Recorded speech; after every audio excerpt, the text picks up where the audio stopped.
I stood frozen in the kitchen doorway, clutching the phone invitation in my trembling hand. My daughter Julia's voice still echoed in my ears. "Mom, please don't come to the parent-teacher conference. Your accent, it's embarrassing. When you talk, everyone stares. It's humiliating." The words hit me like a physical blow. After 15 years in this country, after working 2 jobs to give my children everything I never had, after sacrificing my dreams so they could chase theirs, this was what I had become to them. An embarrassment. I looked around our modest kitchen, where I'd spent countless hours helping with homework, where I'd celebrated their achievements with homemade empanadas, where I'd wiped away their tears and bandaged their scraped knees. The same kitchen where I now felt like a stranger in my own home. "Mommy, estás bien?" My youngest, Alice, appeared beside me, her 10-year-old eyes filled with concern. At least she still called me Mommy without shame. "Sí, mi amor," I whispered, forcing a smile. "I'm fine." But I wasn't fine. Nothing had been fine for months. It started small, little comments here and there. Julia correcting my pronunciation at the grocery store. My son Miguel asking me to talk normal when his friends came over.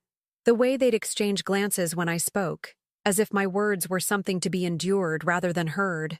I was born in a small town in Colombia, where my grandmother taught me that our language was music, that our stories were treasures passed down through generations. She'd sit me on her lap and tell me tales of brave women who crossed oceans, who built lives from nothing, who never forgot where they came from. "Your voice is your power, mija," she'd say. "Never let anyone silence it."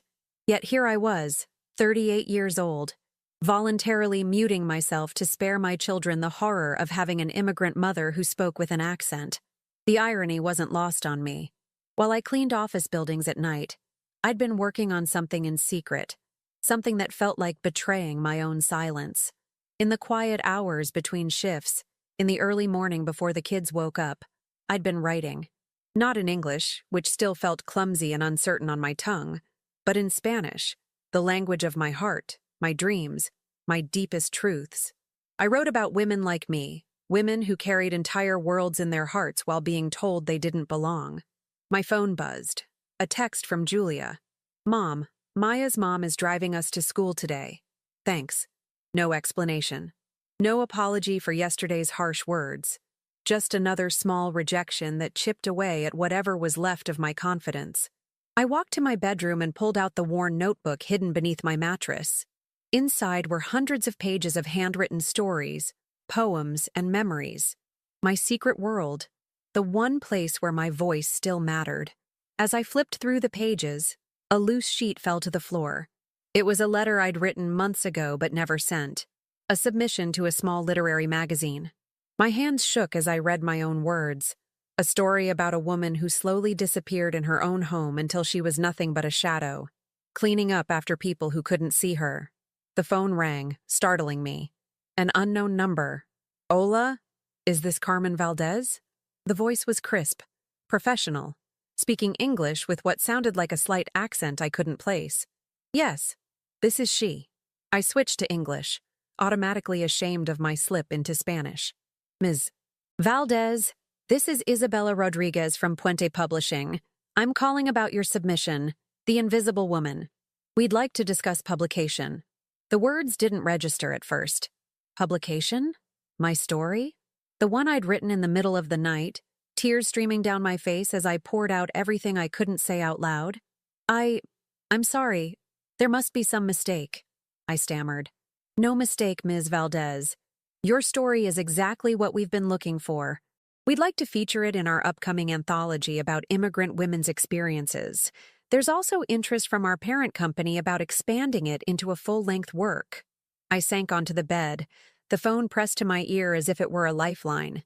"Ms. Valdez, are you there?" "Yes," I whispered. "I'm here." "Wonderful. Can we schedule a meeting? There's something else we'd like to discuss, a rather exciting opportunity." After I hung up, I sat in stunned silence. Through the thin walls, I could hear Julia and Miguel getting ready for school, their voices animated as they discussed their day. Neither had spoken directly to me that morning. I looked at the notebook in my lap, then at the family photo on my nightstand. all of us smiling at the camera, taken just 2 years ago when things were different, when my children still seemed proud of me. A car horn honked outside. Julia's ride to school. "Bye, Mom," Alice called out, the only one who bothered with a goodbye. I heard the front door close, leaving me alone with my secrets and my suddenly racing heart. The meeting with the publisher was scheduled for next week.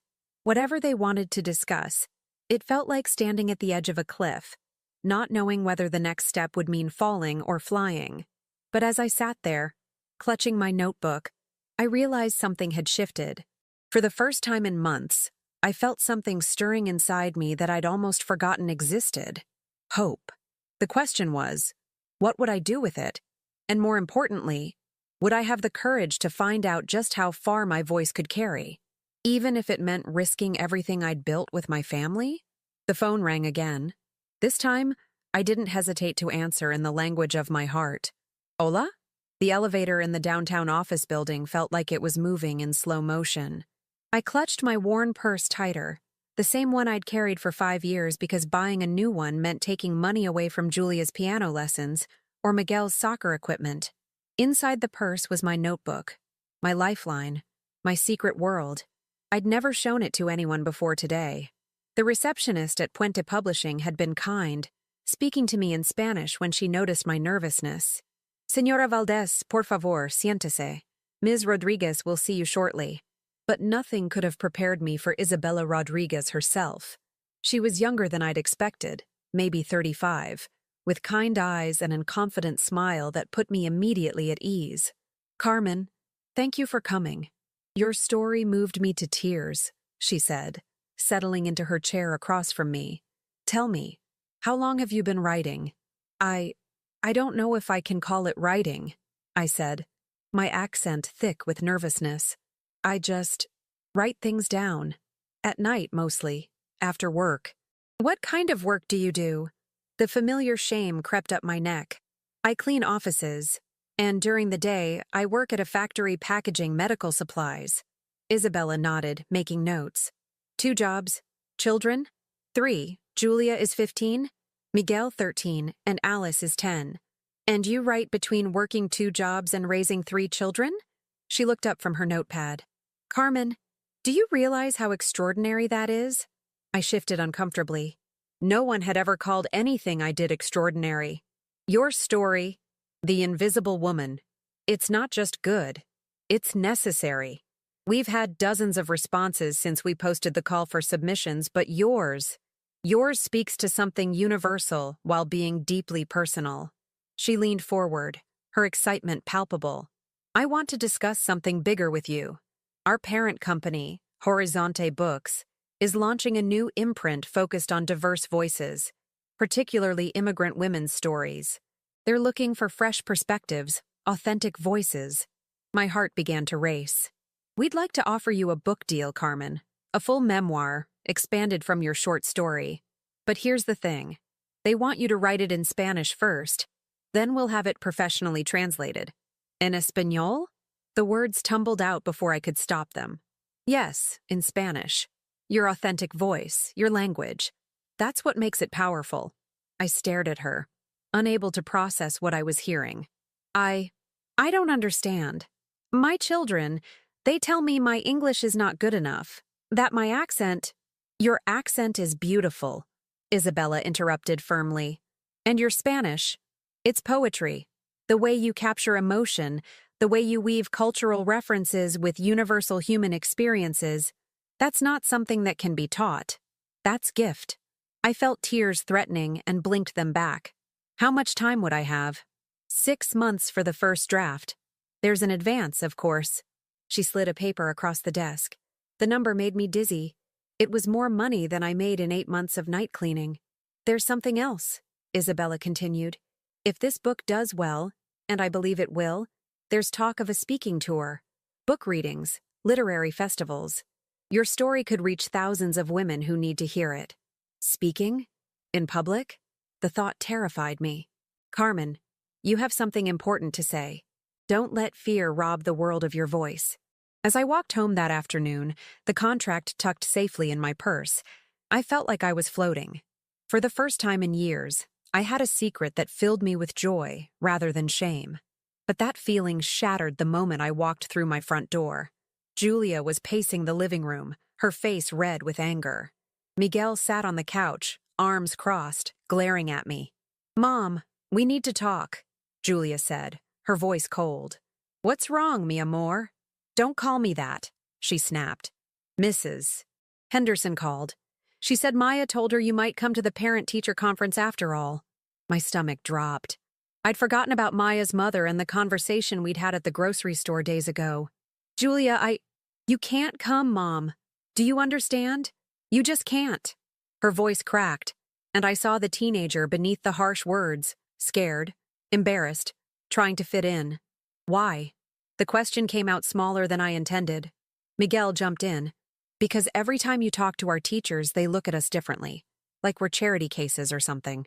"Yeah," Julia added. "And your English?" "Mom, it's embarrassing. The other parents, they whisper. They assume we're poor, that we don't belong here." Each word was a knife to my heart. "We are poor," I said quietly. "But we don't have to act like it," Julia exploded. "Tyler's mom asked me if you even finished high school. Do you know how that felt?" I stood there, absorbing their words, feeling myself shrinking back into the shadow I'd been becoming. "I finished high school," I said softly. "In Columbia, I was studying literature at the university when I met your father." "That doesn't count here," Miguel said. "Here, you're just, you know." "What am I, Miguel? Tell me." He looked away, unable to say it, but Julia had no such hesitation. "You're the cleaning lady, Mom. That's what everyone sees. That's what we are to them. The cleaning lady's kids." The silence that followed was deafening. Alice appeared in the doorway, her backpack still on her shoulders, her face crumpled with the weight of what she'd just heard.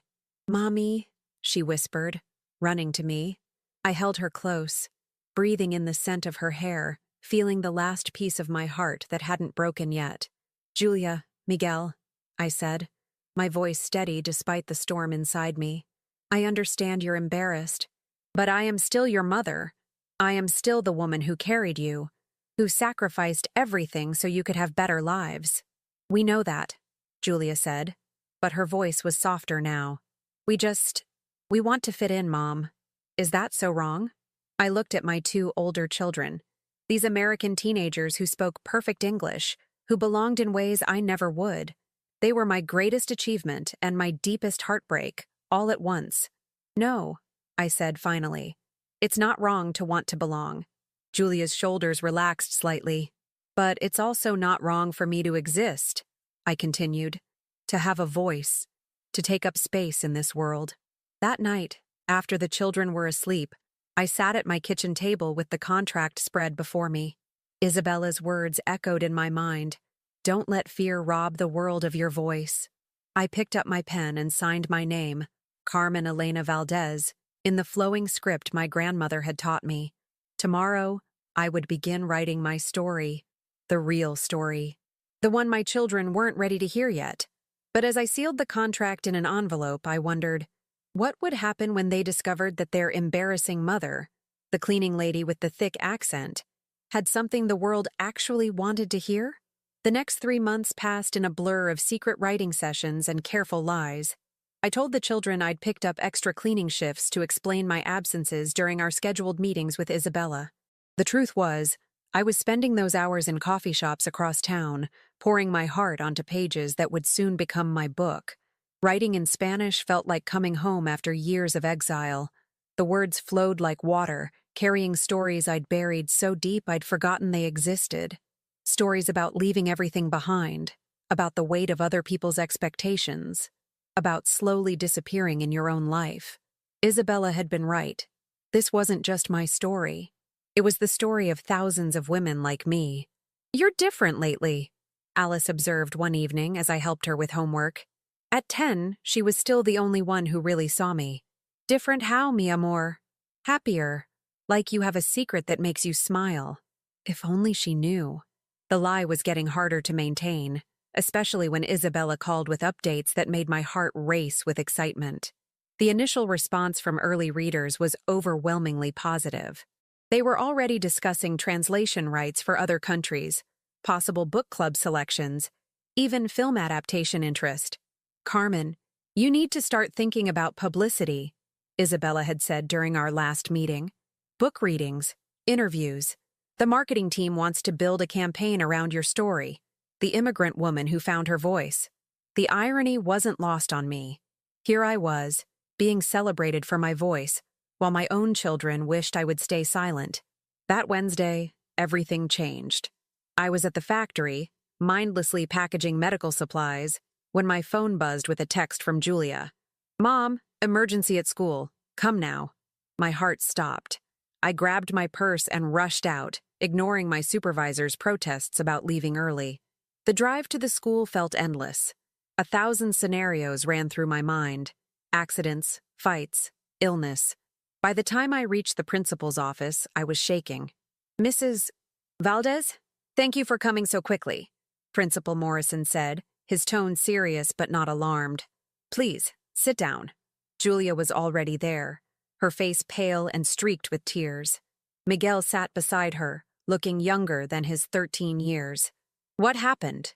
I asked, reaching for Julia's hand. She didn't pull away. "There was an incident today," Principal Morrison began. "Some students were unkind to Julia and Miguel, making comments about their family background, their mother's job." My stomach clenched. This was my worst fear realized. "What kind of comments?" I asked, though I dreaded the answer. Julia finally spoke, her voice barely a whisper. "They said we were probably illegal, that our mom probably couldn't even read, that we didn't belong at this school." Miguel wiped his eyes with his sleeve. "I got in a fight with Jason Miller. He said you were probably too stupid to help us with homework." The familiar shame washed over me, but this time it was mixed with something else. Rage. Not at my children, but at a world that made them feel like they had to choose between loving me and belonging. "I see," I said quietly. "And what did you tell them?" Julia looked up at me, her eyes full of pain. "Nothing. We said nothing, Mom. Because what could we say? That you're smart? That you work harder than anyone we know? They wouldn't believe us. They only see the cleaning lady," I finished. She nodded, fresh tears spilling over. Principal Morrison cleared his throat. "Mrs. Valdez, I want you to know that this behavior is unacceptable. The students involved will face consequences. But I also think this might be an opportunity for a broader conversation about diversity and respect in our school community." I sat there, looking at my 2 older children, these beautiful, smart, accomplished kids who'd been taught to be ashamed of me. In that moment, I made a decision that would change everything. "Principal Morrison," I said, my voice steadier than I felt, "I'd like to help with that conversation." Julia's head snapped up. "Mom, no, please. What did you have in mind, Mrs. Valdez?" "I know you have cultural awareness assemblies. I'd like to speak at one. About immigration. About the stories behind the labels people put on us." "Mom," Miguel whispered urgently. "You can't. Please don't." But something had shifted inside me. Isabella's words echoed. "Don't let fear rob the world of your voice." "I think that's an excellent idea," Principal Morrison said. "We have one scheduled for next month. Would you be interested in being one of our speakers?" "Yes," I said, ignoring Julia's sharp intake of breath. "I would be honored." The drive home was silent except for Alice's chatter from the back seat. Julia and Miguel sat rigid, their anger and embarrassment radiating like heat. That night, after dinner, Julia cornered me in the kitchen. "Mom, you can't do this, please. It'll make everything worse." "Worse than your classmates thinking I'm too stupid to read?" She flinched. "That's not... I mean, Julia, do you know what I was studying in university before I came here?" She shook her head. "Literature. I was going to be a teacher, maybe a professor. I spoke 3 languages, Spanish, English, and French. I had dreams, plans, a whole future mapped out." Julia stared at me like she was seeing me for the first time. "Then I met your father, and everything changed. I don't regret it. You 3 are the best thing that ever happened to me. But I never stopped being that person inside, the one who loves words, who has stories to tell. But Mom, your English..." "My English is fine, Julia. It's not perfect, and it carries the music of my homeland. but it's mine, and I'm tired of apologizing for it. Miguel appeared in the doorway, having clearly been listening. "What if they laugh at you?" he asked quietly. I walked over and cupped his face in my hands. "Then they laugh. But maybe, just maybe, one child in that audience will hear my story and realize that having parents who speak with accents, who work hard jobs, who come from somewhere else, maybe they'll realize that's not something to be ashamed of." Over the next few weeks, I prepared for the assembly with the same dedication I'd put into my book. I practiced my speech, timed it perfectly, and worked with Isabella on presentation skills during our regular meetings. "You know," Isabella said one afternoon, "your book is generating quite a buzz in the publishing world. We've had inquiries from major bookstore chains, several book clubs, and 3 different literary festivals want you as a keynote speaker." I nearly choked on my coffee. Keynote speaker? Carmen, you're not just a writer. You're becoming a voice for an entire community. This book could change lives. That evening, I found Alice reading in her room. "Mommy, are you really going to speak at our school?" "Yes, mi amor. How do you feel about that?" She considered this seriously, as she did everything. "I think it's brave. Julia and Miguel are scared, but I think they're also a little proud. They just don't know how to say it yet." The night before the assembly, I couldn't sleep. I kept thinking about the contract hidden in my drawer, about the book that would be published in just 2 months, about the secret life I'd built with words. Tomorrow, I would stand in front of my children's entire school and speak my truth. But I still had one more secret, the biggest one of all. What would happen when they discovered that their embarrassing mother wasn't just brave enough to speak at an assembly, but had written something that the world actually wanted to read? As I lay in bed, clutching my speech, I realized that tomorrow would be the beginning of everything, or the end of the fragile peace I'd built with my children. Either way, there was no turning back now. The morning of the assembly, I stood in front of my bedroom mirror, adjusting my best dress, the navy blue one I'd bought for Julia's 8th grade graduation. My hands were shaking as I applied lipstick, the same shade I'd worn on my wedding day 15 years ago. "You look beautiful, Mommy," Alice said from the doorway, already dressed for school. "Thank you, mi amor. Are you nervous?" She considered this with her usual seriousness. "A little, but more excited. I want my friends to know how amazing you are." If only her siblings felt the same way. Julia had barely spoken to me for days, and Miguel kept shooting me pleading looks, as if I might change my mind at the last minute. This morning, they'd both left for school early without saying goodbye. At 10 o'clock, I walked into Jefferson Middle School's auditorium. The space was larger than I'd expected, filled with about 300 students from grades 6 through 8. I spotted my children in the 3rd row, Alice waving enthusiastically, Miguel looking mortified, and Julia staring at her hands. Principal Morrison introduced the other speakers first: a local entrepreneur who'd immigrated from Vietnam, a doctor from Nigeria, and then me. "Our final speaker today is Mrs. Carmen Valdez, parent of 3 of our students. Mrs. Valdez will be sharing her story about the immigrant experience and the importance of understanding the stories behind the people we meet every day." I walked to the podium on unsteady legs, my speech cards trembling in my hands. The auditorium fell silent, and for a moment, I was transported back to my childhood classroom in Columbia, where I'd given my first presentation about the books I loved. "Good morning," I began, my accent clear and unashamed. "My name is Carmen Elena Valdez, and I want to tell you a story." I saw some students glance at each other, at my pronunciation, my rhythm, the way my words carried the melody of my homeland. But I continued. 15 years ago, I came to this country with a suitcase, a dictionary, and a heart full of dreams. I left behind my family, my friends, my language, and my identity to build a better life for the children I hope to have someday. The auditorium was completely quiet now. Even the teachers had stopped their quiet conversations. When I arrived, I discovered that my university education didn't matter here. My 3 languages became a limitation instead of an asset. My dreams of being a teacher were replaced by the reality of survival, cleaning offices at night, working in factories during the day. I found Julia's eyes in the crowd. She was looking at me now, really looking, maybe for the first time in years. But the hardest part wasn't the work or the struggle. The hardest part was watching my children grow up ashamed of where they came from. Ashamed of me. A murmur rippled through the audience.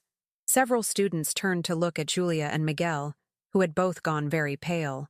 You see, my accent became their embarrassment. My job became their secret.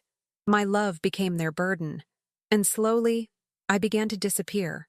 Not just from their lives, but from my own. I set down my cards and spoke from my heart. But here's what I want you to understand. Behind every person with an accent is a story of courage. Behind every immigrant parent working multiple jobs is someone who gave up everything they knew for their children's future. Behind every broken English sentence is a human being with dreams, talents, and wisdom that might surprise you. The silence was profound now. I could see teachers wiping their eyes. My children are brilliant, kind, and accomplished. They speak perfect English. They understand American culture in ways I never will, and they have opportunities I could only dream of. But they are also part of a story that includes sacrifice, resilience, and the kind of love that crosses oceans. I looked directly at Miguel, who was staring at me with wide eyes. To the students who think it's funny to make jokes about someone's mother not being able to read, let me tell you something. I've read more books than most adults you know. I just read them in a different language. To those who assume that having an accent means being stupid, I solved problems, made decisions, and built a life in a language that wasn't my own. That takes intelligence, not stupidity. My voice grew stronger with each word. And to my own children, who have spent years wishing I was different, I am different. I am the woman who held you when you cried in Spanish before you knew any English. I am the person who worked 16-hour days so you could have piano lessons and soccer equipment. I am the mother who never let you see how much it hurt when you asked me to be quiet, to be invisible, to be less than who I am. Julia was crying now, not bothering to hide it. Miguel had his head in his hands. But I also want you to know that I understand. It's hard to be different in a world that rewards sameness. It's scary to stand out when all you want is to fit in. I don't blame you for wanting to belong. I wanted the same thing. I paused, looking around the auditorium at all these young faces. But belonging doesn't mean erasing where you come from. It doesn't mean silencing the people who love you. Real belonging means finding a place where all of who you are is welcome. Your history, your family, your story. I was nearing the end of my speech when I spotted a familiar face in the back of the auditorium. Isabella Rodriguez sat in the last row, smiling and giving me a small thumbs up. What was she doing here? In closing, I said, my confidence surging, I want to leave you with this thought. The next time you meet someone who speaks differently than you, who comes from somewhere else, who doesn't fit your expectations, remember that they are not just what you see on the surface. They are libraries of stories, museums of experiences, and bridges between worlds. And maybe, just maybe, they have something to teach you that will change your life. The applause started slowly, then built to something thunderous. Students were standing, teachers were clapping, and I felt like I was floating. But my eyes were on my children. Alice was beaming, clapping wildly. Miguel was applauding too, tears streaming down his face. And Julia was looking at me like she was seeing me for the very first time. Her expression a mixture of pride, guilt, and something that looked like awe. As I left the podium, Principal Morrison shook my hand warmly. Mrs. Valdez, that was extraordinary. Thank you. But before I could respond, Isabella appeared at my side. Carmen, that was incredible, she said, then lowered her voice. But I have news that can't wait. The book, it's being fast-tracked for publication. And there's been a development you need to know about. My heart raced. What kind of development? It's been selected for the National Book Award long list. Carmen, do you understand what this means? Your story, your voice, it's going to reach millions of people. I felt the world tilt around me. The National Book Award?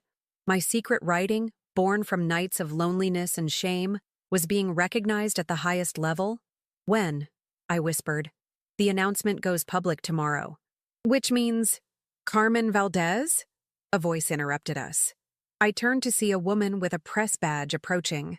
"I'm Jennifer Walsh from the Tribune. I'd love to do a feature story about your speech today and your upcoming book release." The blood drained from my face. A reporter? Here? Now? Behind the reporter, I could see my children making their way toward me through the crowd, their faces still emotional from the speech. They had no idea that in the next few minutes, their entire world was about to change again. The secret I'd been keeping, the book, the recognition, the fact that their embarrassing mother was about to become a celebrated author, was about to explode into the open whether I was ready or not. "Mom!" Alice reached me first, throwing her arms around my waist. "You were amazing! Everyone was crying." Julia and Miguel followed, their faces still flushed with emotion. I could see questions in their eyes, confusion about the reporter, about Isabella's presence, about the conversation they'd partially overheard. "Mrs. Valdez," the reporter pressed, "could we talk about your book? The Invisible Woman is generating quite a buzz in literary circles." Julia's head snapped up. "Book? What book?" My heart hammered against my ribs. This wasn't how I'd planned it. I'd imagined telling them gently, privately, when the time was right. I can explain," I began. "Carmen," Isabella said softly, "maybe we should—" "No." I looked at my children's faces, Alice's curiosity, Miguel's confusion, Julia's growing suspicion. They deserved to know. I took a deep breath. 3 months ago, I submitted a story to a publisher. It was accepted. Then they offered me a book deal. "A book deal?" Miguel's voice cracked. "You wrote a book?" "I've been writing for years. At night, after work, early in the morning before you woke up. In Spanish, about our experiences, about what it means to be an immigrant woman in this country." Julia stared at me. "The extra cleaning shifts? Meetings with my editor? Writing sessions?" I couldn't read her expression. "I wanted to tell you. But after everything that happened, after you said, I wasn't sure how you'd react."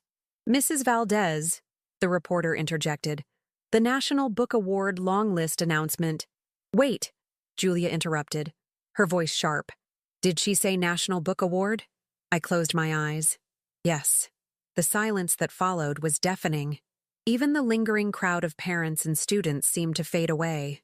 "Your book," Miguel said slowly, "is nominated for the National Book Award. It's on the long list," I clarified. "It's a preliminary selection. It might not—" "Mom," Julia's voice was barely a whisper. "The National Book Award that's huge. That's like the biggest literary prize in America." Alice looked between her siblings and me. "Is this good?" "It sounds good." Isabella stepped forward gently. "It's very good, sweetheart. Your mother has written something extraordinary, something that's going to help a lot of people. But why didn't you tell us?" Miguel's voice was hurt, confused. I looked at my son, this boy who'd told me just weeks ago that I was just the cleaning lady. How could I explain that I'd hidden my success because I was afraid they'd be embarrassed by it too? "Because," I said carefully, "I wasn't sure you'd be proud of me. I thought you might see it as another way I was different, another way I didn't fit in." Julia's face crumpled. "Oh, Mom. Oh, God, what have we done?" "Nothing that can't be fixed," I said, reaching for her hand. "Mrs. Valdez," the reporter tried again. "If I could just ask a few questions about—" "Actually," a new voice interrupted, "I think we should talk first." We all turned to see Principal Morrison approaching with someone I didn't recognize. A tall woman in an elegant suit. "Mrs. Valdez," Principal Morrison said, "this is Dr. Lydia Smith from the district office. She heard your speech and, well, she has something she'd like to discuss with you." Dr. Smith smiled warmly. "Mrs. Valdez, I'm the district's coordinator for multicultural education. That speech was exactly what we've been looking for. We'd like to offer you a position." "A position?" I repeated numbly. "We're launching a new program to support immigrant families in our schools. We need someone who understands the challenges, who can bridge the gap between families and the education system, someone who can help other parents find their voice." Julia grabbed my arm. "Mom, she's offering you a job. A real job." "I have a job," I said automatically. 2 jobs. A career, Dr. Smith corrected. Using your education, your experience, your gifts. We can offer you a salary that would allow you to leave the cleaning service, work normal hours, and still support your family. I felt dizzy. In the span of one morning, I'd gone from being the embarrassing mother with the thick accent to a potential award-winning author being offered a professional position. I need to think about this, I said. Of course, Dr. Smith handed me her card. But Carmen, may I call you Carmen? What you did today, what you've done with your writing, it's exactly what our community needs. You've found your voice. Now help others find theirs. The reporter was still hovering nearby, but Isabella stepped between us protectively. Carmen has had quite a morning. Perhaps we could schedule an interview for later? As the crowd began to disperse, I found myself alone with my children for the first time since the speech. Mom, Julia said, her voice thick with emotion. I'm so sorry. I'm so sorry. We all are, Miguel added. We were horrible to you. You weren't horrible, I said, pulling them close. You were scared. You were trying to fit in. I understand that. But we made you feel like you had to hide, Julia continued. We made you think we weren't proud of you. And the whole time you were writing this book, doing something incredible, and we— Stop, I said firmly. We all made mistakes. But look at us now. Look at where we are. Alice, who had been unusually quiet, suddenly spoke up. Mommy, can I read your book? I laughed, the sound surprising even me. It's written for adults, mi amor. But when you're older, yes. I hope you'll read it and understand why I had to write it. Will you read it to us? Miguel asked. I mean, parts of it? I want to know your story, the real story. Julia nodded eagerly. Me too. And Mom? I want to learn Spanish. Real Spanish, not just the little bit we remember from when we were small. I want to read your book the way you wrote it. That evening, we sat around our kitchen table, the same table where I'd signed the book contract in secret, where I'd helped with homework while fighting back tears, where I'd felt most invisible. But tonight, I felt seen. So what happens now? Julia asked as we shared takeout pizza, a celebration dinner that felt more significant than any fancy restaurant meal ever could. Now, I said, we figure it out together. The book comes out in 6 weeks. There will be interviews, book readings, maybe even a tour. The school job offer is real, and I think I want to take it. What about the cleaning service? Miguel asked. I'll give notice.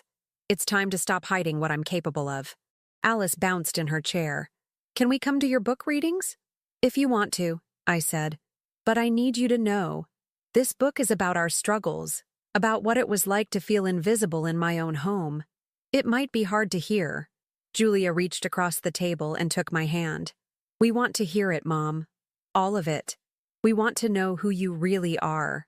That night, as I tucked Alice into bed, she looked up at me with those wise 10-year-old eyes. Mommy, were you always this amazing? Or did you just become amazing today? I smoothed her hair back from her forehead. I think I was always me, mi amor. I just forgot for a while. But you know what helped me remember? What? Knowing that I had 3 incredible children who needed to see that being different isn't something to be ashamed of. It's something to celebrate. 6 months later, I stood at another podium, this time at the National Book Awards ceremony in New York City. The Invisible Woman hadn't won. That honor went to a brilliant novelist whose work I genuinely admired. But being there, being recognized, being seen, was victory enough. In the audience, I could see my children's faces glowing with pride. Julia had indeed learned Spanish and was now helping me translate my next book. Miguel had started a multicultural club at school, and Alice had written her own story about a little girl whose mother was brave enough to use her voice. As I looked out at the crowd of writers, publishers, and readers, I thought about the journey that had brought me here. From the scared woman who'd almost disappeared in her own home to this moment of recognition and triumph. But the real victory wasn't the award nomination or the book sales or even the beautiful review in the New York Times. The real victory was sitting in the 3rd row, clapping and cheering for their mother. The woman with the accent, the immigrant, the cleaning lady who had always been a writer. I had found my voice. And finally, so had they. Don't forget to subscribe to the channel and comment where you're watching from.